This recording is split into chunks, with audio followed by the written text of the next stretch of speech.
Dear friend, there's a kind of love that doesn't announce itself. It doesn't walk into rooms and demand to be noticed. It doesn't perform grand gestures or leave dramatic evidence of its existence. It lives in the small, unwitnessed moments. In the way someone remembers how you take your coffee. The text they send just to check in. The silence they're comfortable sitting in with you when words would feel like too much. I've been thinking about this lately. About the people who love quietly. The ones who show up without fanfare. The ones whose care is so steady, so consistent, that it's easy to overlook until you pause long enough to really see it. And I've been thinking about what it means to be one of those people. To love in a way that doesn't ask for recognition. To give without keeping score. Care deeply while taking up as little space as possible. Because I think some of us learned early on that our love was safest when it was quiet. When it didn't ask for too much in return. When it could exist in the margins of other people's lives without becoming a burden. Maybe we saw what happened when love was too loud, too needy, too much. Maybe we learned that the best way to keep people was to make ourselves easy to have around. Maybe we discovered that quiet love felt safer than the vulnerable kind that risks being seen and possibly rejected. Or maybe it wasn't about safety at all. Maybe some of us just naturally express love this way. In the doing rather than the saying. The presence rather than the proclamation. The hundreds of small acts that add up to something beautiful, even if no one's keeping track. Tonight, I want to tell you a story. It's not dramatic. There's no big conflict or resolution. It's just a life. A way of loving. A quiet truth that I think matters more than we realize. So settle in. Get comfortable. And let me tell you about someone I knew who loved this way. Someone who taught me that the quietest love is sometimes the most profound. Her name was Margaret, though everyone called her Mags. She was my neighbor when I lived in that small apartment on Elm Street. The one with the crooked mailboxes and the landlord who never quite fixed anything properly. Mags lived in the unit next to mine, and for the first few months, I barely noticed her. She wasn't the kind of person you noticed right away. She was in her late 60s, maybe early 70s, with gray hair. She kept in a simple ponytail and clothes that looked comfortable but unremarkable. She moved through the world without drawing attention to herself, which in our building full of personalities and drama, was actually quite unusual. I was going through something difficult that year. A relationship had ended badly, and I'd moved into that apartment alone for the first time in years. I was working long hours, coming home exhausted, and spending most of my evenings trying to convince myself I was fine when I clearly wasn't. The first time I really noticed Mags was on a Tuesday evening in October. I'd had a particularly bad day at work, and I came home to find I'd forgotten to buy groceries. Again, I was standing in my kitchen, staring into an empty refrigerator, feeling that specific kind of overwhelm that comes when a small inconvenience lands on top of an already heavy heart. There was a knock at my door. When I opened it, Mags was standing there with a container of soup. "I made too much," she said, which was clearly not true. "Thought you might want some." I thanked her, took the soup, and she left before I could say much else. The soup was perfect, warm and seasoned just right, the kind of food that feels like it was made by someone who actually knows how to cook, not just follow a recipe. I ate it sitting on my kitchen floor, and I cried, though I'm not entirely sure why. After that, Mag started appearing in small ways. Not intrusively, not constantly, just there. She'd be taking out her trash at the same time as me, and we'd exchange a few words about the weather or the broken washing machine in the basement. She'd knock on my door once a week or so with leftovers that she accidentally made too much of. She'd water the sad little plant I'd put on the shared hallway windowsill when I forgot. I started to notice things about her. The way she moved quietly through the building, her footsteps barely audible through the thin walls. The way she always held the door for people carrying groceries. The way she kept a small garden of herbs and pots outside her door and would leave little bundles of basil or rosemary on neighbors' doorsteps. One evening, I came home to find her sitting on the front steps of our building. It was unusual. She was usually inside by that time. I sat down next to her, and we didn't say anything for a while. Finally, she spoke. "My husband used to love this time of day," she said. "That blue hour, he called it. When the light gets soft." I'd never heard her mention a husband before. "He passed 6 years ago," she continued, still looking at the sky. "Sometimes I sit out here and try to see it the way he did." We sat together for a long time that evening. She told me about him in pieces.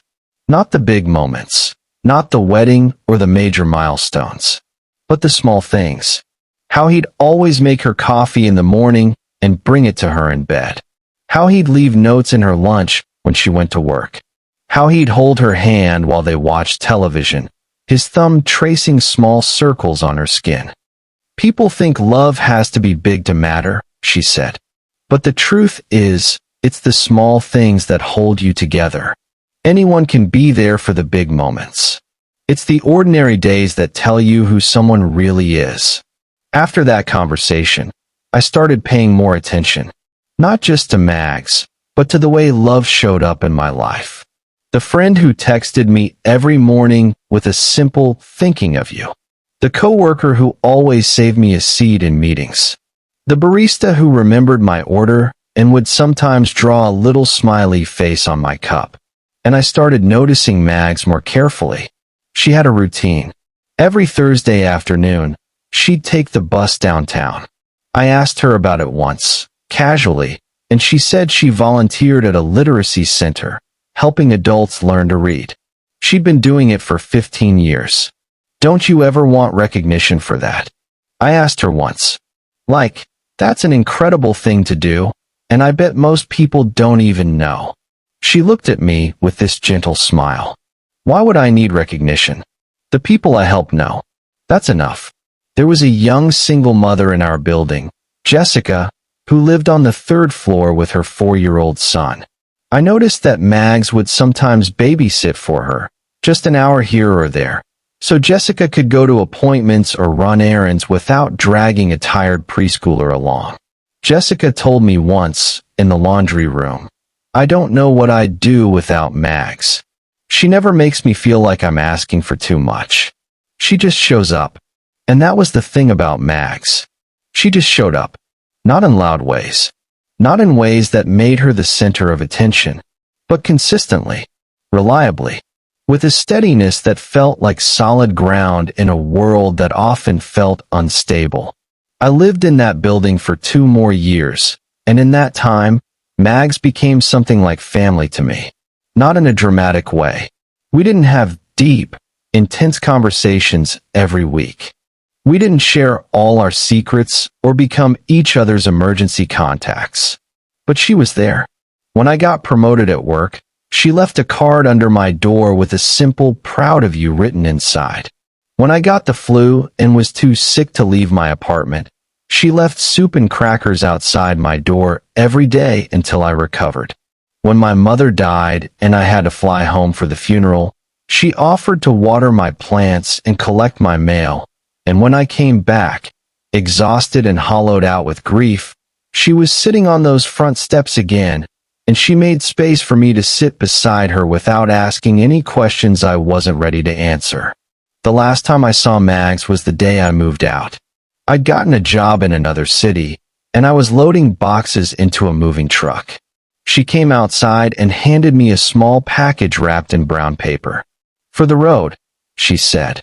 Inside was a bundle of her homemade cookies and a note that said, "Take care of yourself. You're stronger than you think.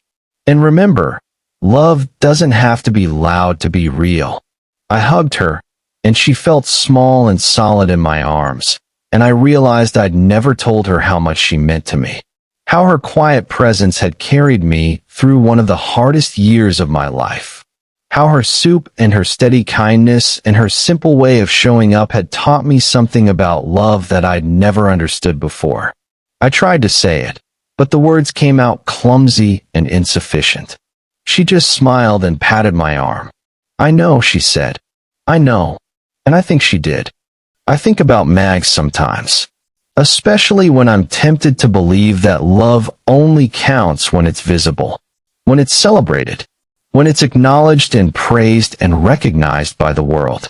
Because we live in a time that values the loud and the performative, the grand gestures, the public declarations, the kind of love that looks good in photographs and makes for touching stories that get shared and liked and commented on.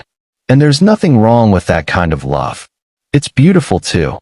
But I think we've forgotten about the other kind. The quiet kind. The kind that doesn't need an audience. The kind that shows up in the margins and the mundane moments. The kind that doesn't ask for anything in return. The truth is, some of the most profound love I've experienced in my life has been the quietest. It's been in the friend who doesn't text me every day, but somehow always reaches out right when I need them most. In the family member who remembers the small things I mention in passing and then brings them up months later. In the colleague who notices when I'm having a hard day and quietly takes something off my plate without making a big deal about it. It's been in my own ways of loving too. The ways I've learned to show up for people without announcement. The ways I've tried to be present and steady and reliable. The ways I've offered help without waiting to be asked. Care without needing acknowledgement. Support without expecting reciprocation. And I've realized that loving quietly doesn't mean loving less. It doesn't mean you're holding back or protecting yourself or being emotionally unavailable. Sometimes it just means you've learned that love is a practice, not a performance. That it's about consistency more than intensity. That it's about showing up in the small moments because those are actually the ones that matter most. I think about the people in my life who love this way, and I notice something.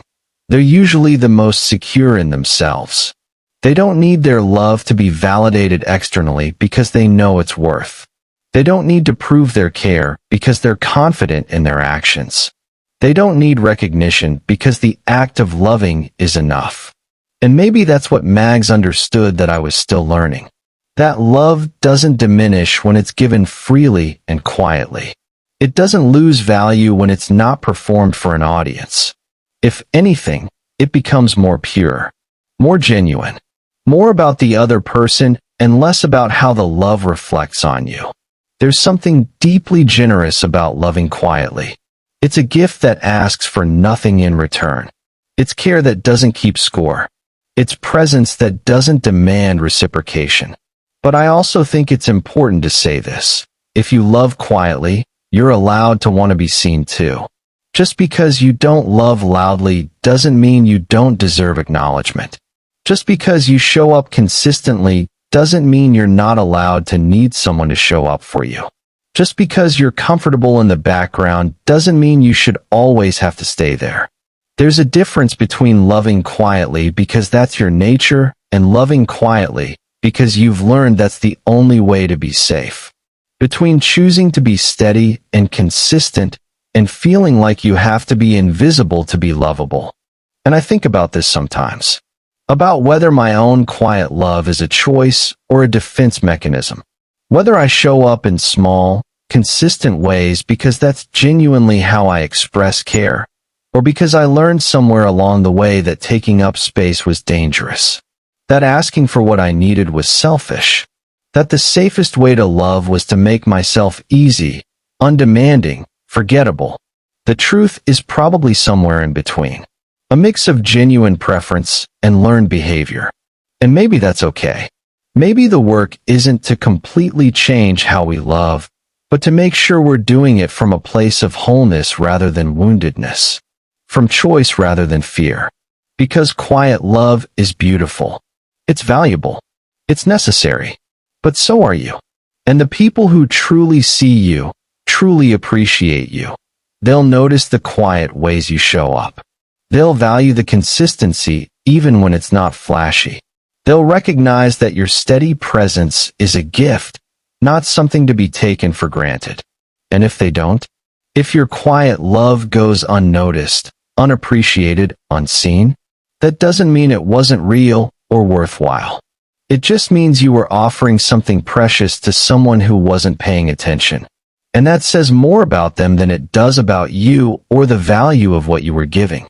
So, if you're someone who loves quietly, I want you to know you're not invisible. Your care matters. The small, consistent ways you show up for people are seen, even when no one's saying it out loud. And if you need to hear it tonight, thank you. Thank you for the text you send just to check in. Thank you for remembering the small details. Thank you for being the person people can count on. Thank you for the meals you've made, the rides you've given, the hours you've listened, the space you've held. Thank you for loving in ways that don't ask for applause. Your quiet love is holding the world together more than you realize. But also, take care of yourself. Make sure you're not disappearing in the process of showing up for everyone else. Make sure your quiet love is a choice and not a hiding place. Make sure you're giving from fullness and not from fear. And know that you deserve to be loved the way you love others. Steadily, consistently, with attention to the small things, with presence in the ordinary moments. You deserve someone who notices, who sees the quiet ways you care and values them, who doesn't need you to love loudly to know that your love is real and deep and true. Tonight, as you settle into sleep, I hope you carry this with you. Your quiet love is enough. You are enough, exactly as you are. And somewhere out there, someone's life is better because you exist, because you showed up, because you cared when no one was watching. That matters more than you know. Thank you for being here. You're welcome to stay with us. Like, subscribe, and share the light. This is Dear Emma, sending you light and love.